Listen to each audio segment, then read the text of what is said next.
Hello everyone, welcome to my new YouTube channel.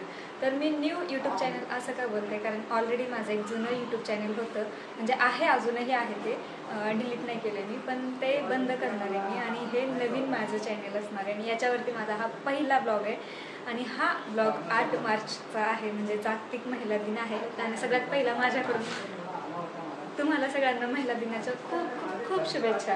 तर आज blog करण्याचा असा काहीच माझा प्लॅन नव्हता, पण मी विचार केला की गुढीपाडव्याच्या दिवशी माझा पहिला ब्लॉग असेल आणि आपलं मराठी नवीन वर्षाची नवीन सुरुवात आणि माझा ब्लॉग पण चालू होईल वगैरे असं.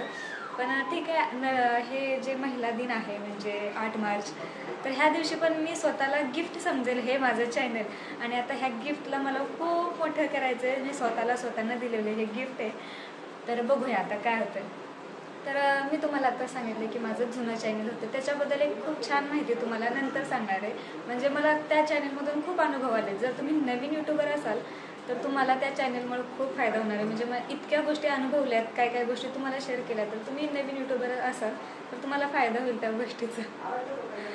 तर आता जाते मी. आथरच्या स्कूलमध्ये फंक्शन आहे, वुमन्स डे सेलिब्रेशन आहे, गेम्स आहेत, रांगोळी कॉम्पिटिशन होता. पण मी असं विचार करत होते घेऊ की नको रांगोळी कॉम्पिटिशनमध्ये. आवाज येतोय का? हा आवाज गेले मी 15 दिवस झाले सांगू करते, पण ठीक आहे, कोणाचं तरी चांगलंच होते, काहीतरी कोणाच्या तरी घराचं काम आहे म्हणून. ठीक आहे, मी काय बोलत होते. वुमन्स डे सेलिब्रेशन आहे, रांगोळीच्या कॉम्पिटिशनमध्ये मला भाग घ्यायचा होता. मग घेऊ की नको हा विचार चालू होता आणि एकदम अर्धा एक तासावर विचार करणं पण खूप कन्फ्युजन झालं. रांगोळी घेऊन जावा, हे करा ते करा, त्याच्यापेक्षा मी कॅन्सल केलं. बघता 3 वाजता कार्यक्रम स्टार्ट होणार होता. आता घरातच 3:30 होत आलेले आहेत. हे फोनवर बोलतात म्हणून मी थांबले.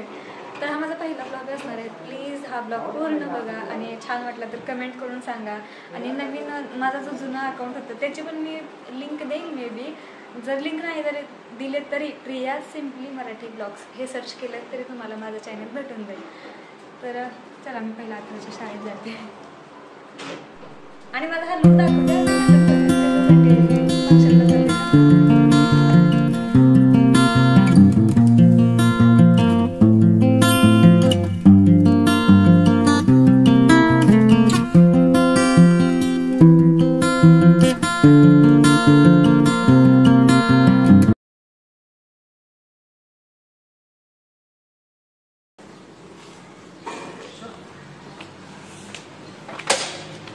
हे करा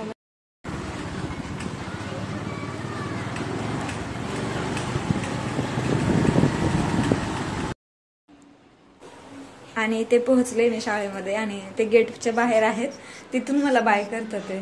तर मला विचारत होते की फंक्शन चालू झालंय का, की लेट झालेस म्हणून. तर बघूया आता काय होते.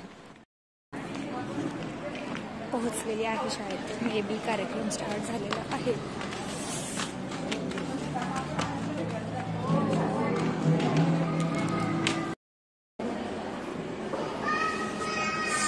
अजून कार्यक्रम स्टार्ट झालेला नाहीये आणि 4 वाजत आले.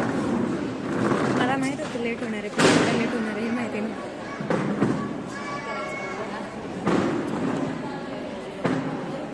बरं झालं मी आल्याच्या नंतर कार्यक्रम स्टार्ट झाला आहे. आणि इथे पूजा चालू आहे. जे गेस्ट आलेले त्यांच्या हस्ते पूजा चालू होती. आणि ह्या ज्या सगळ्या तुम्ही लेडीज बघताय, ही पूर्ण जी टीम आहे ती स्कूलच्या टीचर्स आहेत. आणि हा सॉन्ग जो हा डान्स आहे तो डेडिकेट केलेला पॅरेंट्ससाठी टीचर्सनी. तर खूप छान असं डान्स केला त्यांनी, खूप छान वाटलं. कार्यक्रम तर खूप भारी झाला खूप. आणि तुम्हाला प्रश्न नको पडायला की मी व्हॉइस ओव्हर का करते, तर मी आधीच सांगते की परत कॉपीराईटचा इश्यू होतो गाण्यामुळे, म्हणून मी व्हॉइस ओव्हर करते. पण बाकी कार्यक्रम खूप छान झाला.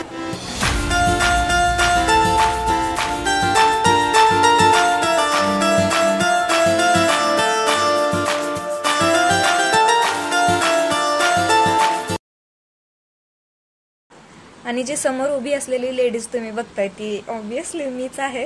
आणि भाषण करत होते मी. माझं असं काहीच तयारी वगैरे झाली नव्हती. मी अशीच गेले समोर आणि बोलले, कारण टीचर म्हणालेला की काहीही तुम्हाला तुमचे एक्सपिरियन्स वगैरे शेअर करायचे असतील तर बिनधास्त करा, तुम्हाला इथं जज करणारं कोणीच नाहीये. तर डेअरिंग केली कारण बाकीचे पेरेंट्स म्हणा की टीचर्स म्हणा त्यांच्याकडून मला थोडंसं इन्स्पिरेशन भेटलं, त्याच्यामुळे मी केली डेअरिंग. पण तिथं गेल्यानंतर थोडीशी भीती वाटत होती, कारण मी 6वीच्या नंतर पहिल्यांदा असं सगळ्यांसमोर उभी राहून बोलत होते आणि माझे थोडे एक्सपिरियन्स वगैरे शेअर केले मी त्या सगळ्यांसमोर. बराच वेळ मी हा विचार करत होते की मी जाऊ की नको, बोलू की नको, कारण खूप दिवस झाले म्हणजे मी कधीच असं समोर उभी राहून बोलले नाही. तर माझ्या ज्या पार्टनर होत्या, म्हणजे माझ्या बाजूला बसलेल्या ज्या लेडीज होत्या, त्या बोलायच्या मला की जावा लवकर, तुम्ही बोला, परत तुम्हाला घरी गेल्यानंतर असं वाटेल की मी त्यावेळेस बोलले असतं तर बरं झालं असतं. तर त्यांच्यामुळे पण मी ही डेअरिंग केली आहे.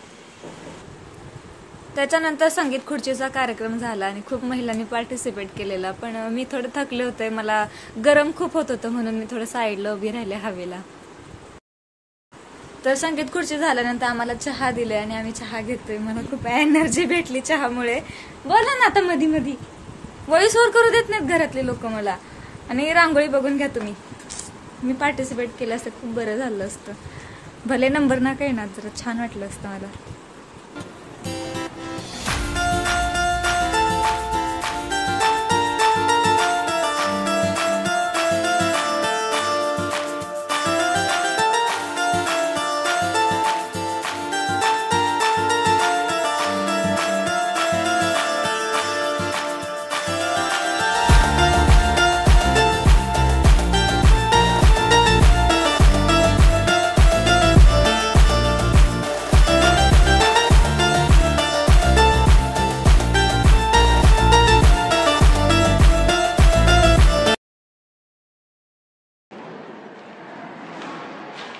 पडले असते व्हिडिओच्या नादात. झाला असता पहिला ब्लॉग, हॉस्पिटलमध्ये पाय फ्रॅक्चर झाला असा थंबनेलसोबत झाला असता.